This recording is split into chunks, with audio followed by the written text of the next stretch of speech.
In this program, we're going to look at another example that involves putting a link inside of a structure. So we'll do the same example or use the same structure we did in the previous video, where we have the student record with this data and we have the link. Before I go any further, I should actually introduce some new terminology. When we have a combination of, within our structure, of members that are ordinary data, as highlighted here, plus a link, then we usually call that a node, N-O-D-E. So that's the term I'll be using as we go forward. And as we make a linked list, then you can think of a linked list as just being a chain of nodes, one attached to the other. Let's scroll down, and you'll notice that we, in the previous video, we used a student record for Susan and for Roger, and part of our example, we ended up connecting Roger's link to Susan. So what we really did in that example was to make a two-node linked list. Now we're going to make that more formal. So let's go down to the area where the comments show up, and let's add the code necessary in order to make a linked list. To make a linked list, we need to have some additional variables. So let's declare those variables. I suppose we can declare them right here.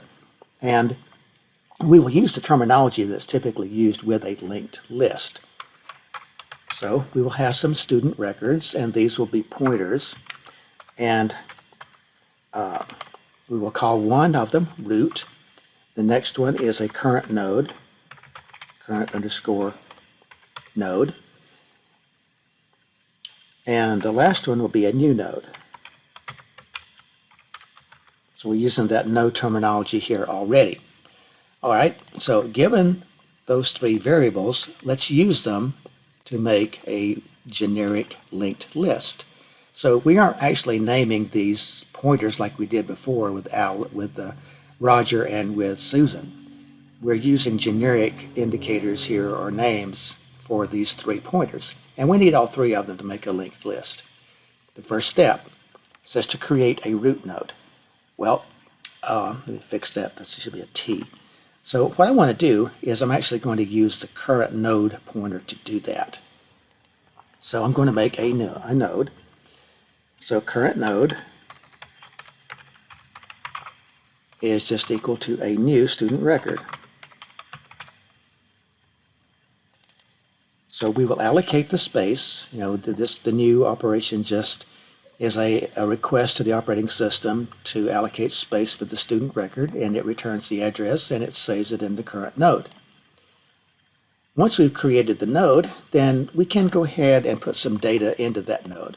Now the data is going to be student record type information, but it isn't going to have a specific name as part of the pointer itself. It's just going to be called current node. So let's call enter data. So we have enter data. And in parentheses, we will use the asterisk and current node and semicolon. So when we call the function, then it will prompt us to type in information for this particular student. And you will remember that the enter data function does not have anything within itself to set the link. So we will come back, and in step number 3, we will set the link of the current node to null. So we can just do current node, little arrow notation, link equals null, semicolon. Now, number 4 says we have to save the entry point. So we are going to set this root node to be equal to the current node. So the code for that is just simply root equals current node, semicolon. We're going to stop right here, and we're going to run the program and see what we have so far. But after we have made this initial node, looking ahead a little bit, we're going to enter a loop, and we will make some more nodes, and we will connect those up. But for right now, let's just go ahead and run the program and see what we have. So I'm going to build it.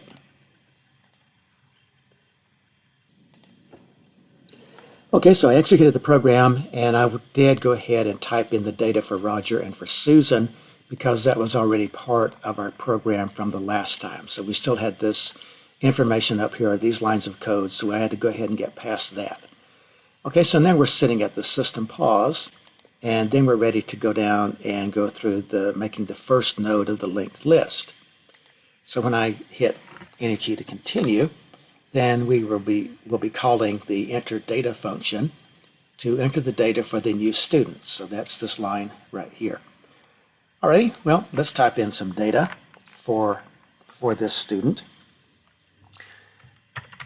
Okay, I'll make up something. Date of birth, say 3/15/2001, 19, math, and then it says press any key to continue. All right, so that means that we have progressed up to this point. Nothing is in the code, and now we're at the end of the program down here. So thus far, what we have done is we have just declared these pointers to student record. We have allocated space with new and set that to the current node. We call the enter data function to type in data, and we connected the link, or we set the link to null, and we set the root pointer to the current node. Now that we've done this, let's compile the program and run it, and we'll type in the information for the first node, and we'll use Roger's information for that.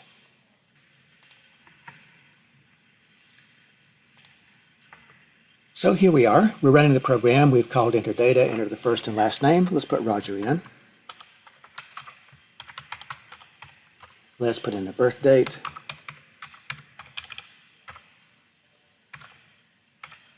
And let's put in the major. And then it says press any key to continue. All right, so at this point, our program has done the following. We've created a new node. We've called the enter data function, and we've just typed in the information for that.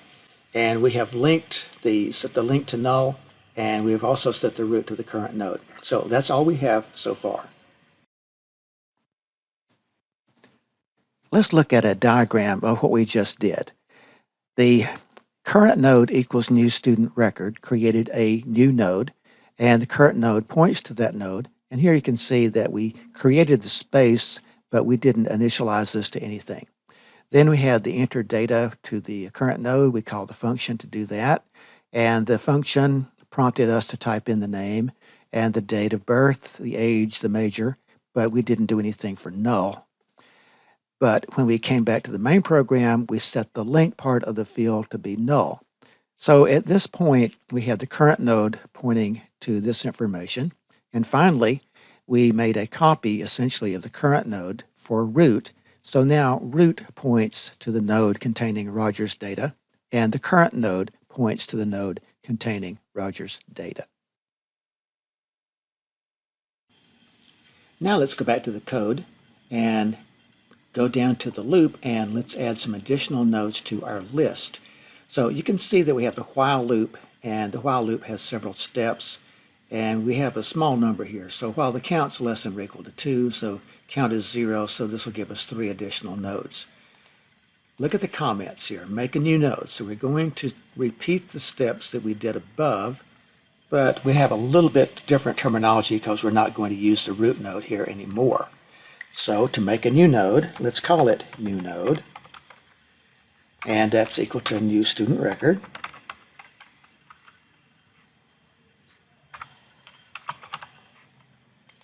So that gives us the space. Now we will call our enter data function to fill the node with some data.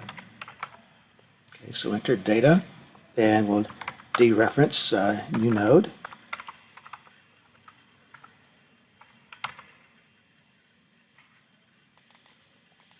So the function will prompt us to type in some data for this student. When we come back, we'll set the link to null, because the enter data function, as I've mentioned too many times now already, that does not set the link part of it. So for this new node, we want to make sure that the link is set to null, otherwise it is not defined. So we have new node, little arrow, link is equal to null. Then notice we want to connect the previous node to this one. Well, this is our first pass through the loop. So the previous node was the one that we made up here. And the node that we made up here, the current node, that pointer points to that first record, that first node. So that is the previous node. So if we want to take that previous node and we want to connect it to this one that we just made, then we want to set the link part of the current node, which was previously null. We want to set it so that now it points to this new node that we just created. So we'll do current node, the link part of it. We're going to reset it from null to new node. So now the node that we created up here is now connected to this new node that we made down here. Now let's go ahead and let's make another step, and this is the only other step we need to do to make this linked list. We have set the current node link to point to the new node. We have root pointing to the current node.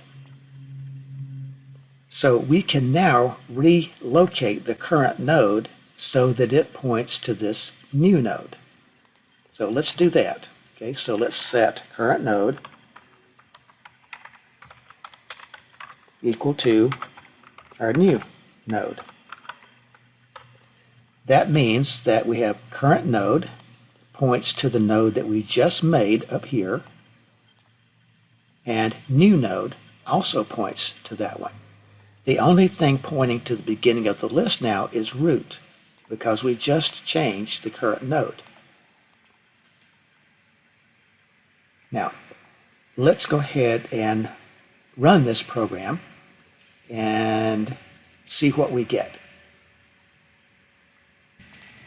As we pick up here, we will need to enter in the information for the first node again. So this is the node that was created up above the while loop, so it'll be Roger's data.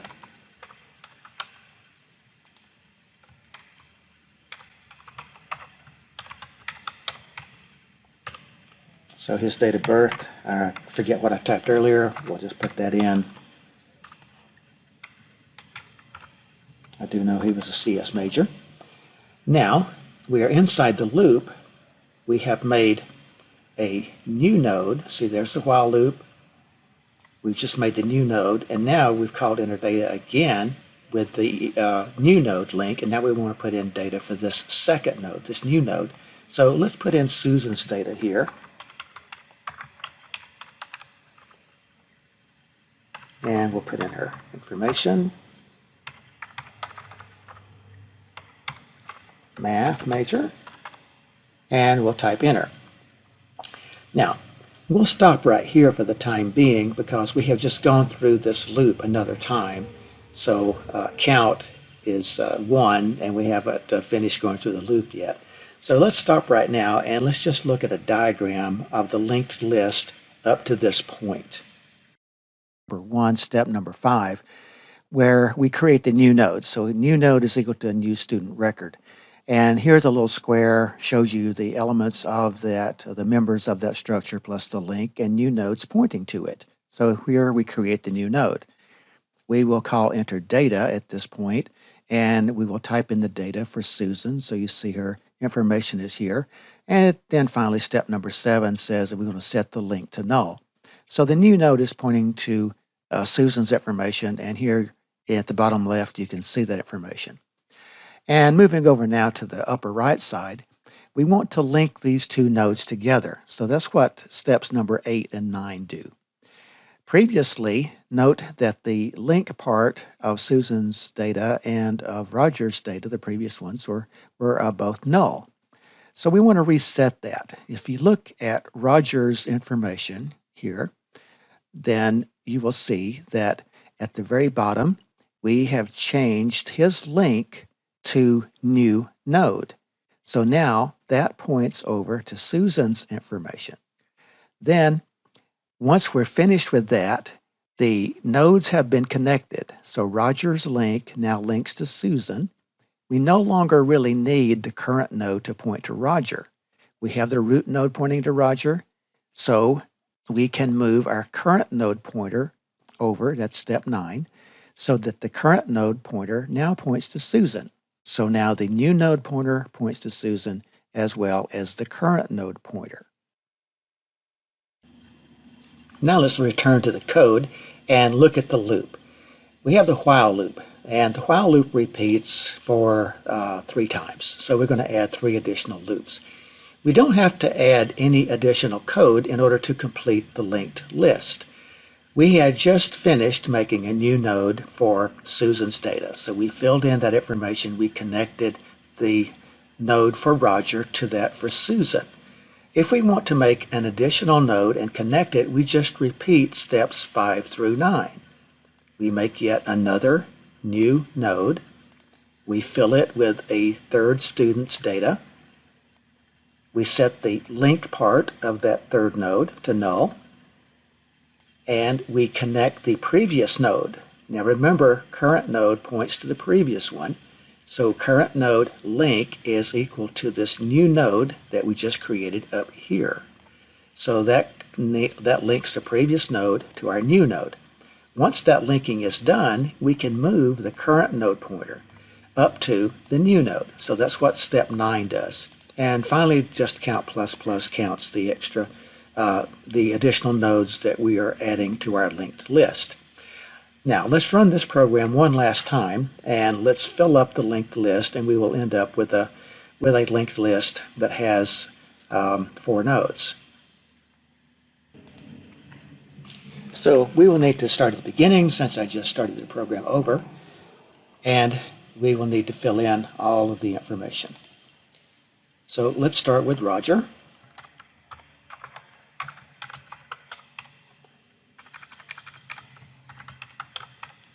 And his birth date is sometime in February. CS major. Okay, now the next one, so we made the first node. Now we're going to enter the loop and we'll type in Susan's information.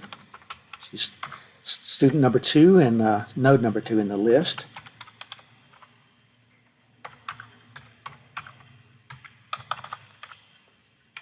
Okay, she was a math major. And now we're continuing to go through the loop another time. So this is entering the data for the third student. So let's make that Nancy Clark. See, August the 5th, making up some information here. And her age and the major, physics. How about that? Going through the loop another time for yet another student. So let's type in the data for this 4th student. Okay, so George Messina. These are not real people. I'm just making up names. 11/8 of 95. Okay, age, major, okay, CS. And that means we have filled up the list. Okay, so we have reached the end of the program. It says press any key to continue. All right. Well, we aren't printing out anything from this. We just built the list and we typed in all the data for these several nodes. So now let's go back and let's look at a diagram of this linked list that we just created. This chart shows what we just did. So here you can see that the root node is pointing to Roger, and the second node in our list was Susan.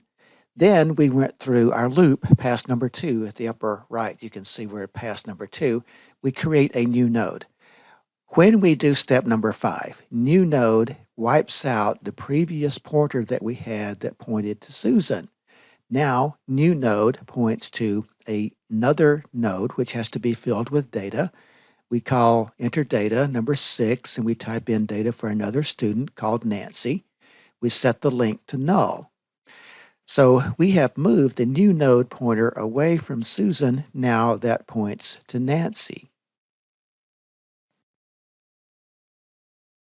The final thing that we need to do is now to move the current node over. So in step number 8, we set the current node link to new node. That connected the Susan's node to Nancy's node. Then the current node no longer needs to point to Susan. It can now move over and point to Nancy. So in step number 9, we set current node equal to new node. And as we go forward, we just repeat this same process by changing the links to add additional nodes to the list. This slide shows what would have happened if we had gone through the loop 4 times. And actually, we only went through the loop 3 times the way I did it, so we didn't have this last node. But you can see that here is a representation of our linked list, and it shows the nodes, Roger all the way through Karen. And at the very end, what we have is in the last link of the last node, it remains null. It's important for that to be null because this is an indicator that we can use to tell us when we get to the end of the list. To complete this program, let's go back to the code and let's print out the linked list that we just made. So this at the bottom of the code says print out the data, start at the root node. Alrighty, well, we don't need to use these other pointers anymore, except we have to keep the root node because it points to the first node. So let's use our current node and let's set it to the root to begin with. So that points to the beginning of the list. Now let's use our print data function. So we'll call print data and we will send it a dereferenced current node and semicolon. Then we will that's not a semicolon, that's a semicolon. Now let's go back and let's just have a loop that will terminate when we get to the link that is null.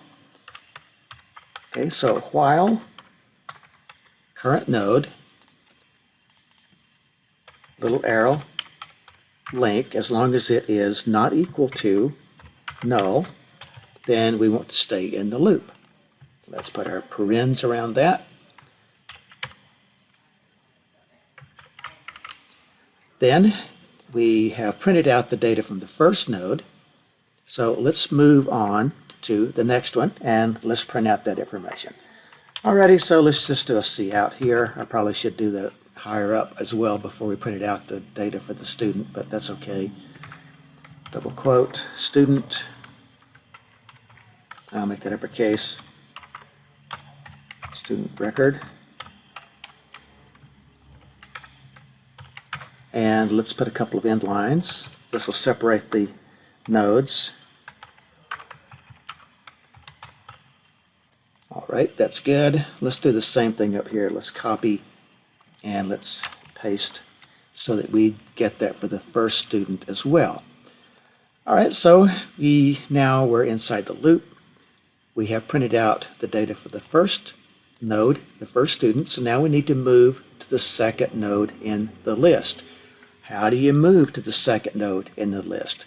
Well, we know that the link points to the next student, the next record, the next node. So let's set current node equal to the current node dot link with a little arrow notation. Okay, be sure you know what's going on here. Okay, we take the link that's in the current node, which in this case, the first time through the loop, that's going to be our first node. We take that link and we make that our current node link. So that now means the current node points to the next node in the list. Then all we need to do is to print out the data for that student, and we are done. That's the end of it. This is called traversing the linked list. So we keep going through the list until we find a link that's null. I'm going to compile the program and I'm going to run it, and I'm just going to type in the data for the students, and then we'll come back to this point where we're printing out the information. I'm at the point where I've started the program and I have typed in all the information to fill in all the nodes for the various students. So I am just about to type in or hit enter for the last one, the last student in our while loop up here. So then we're going to drop down and we're going to print out all this information by calling print data. So I will just hit enter. And we are now in the loop at the bottom, so we print out student records.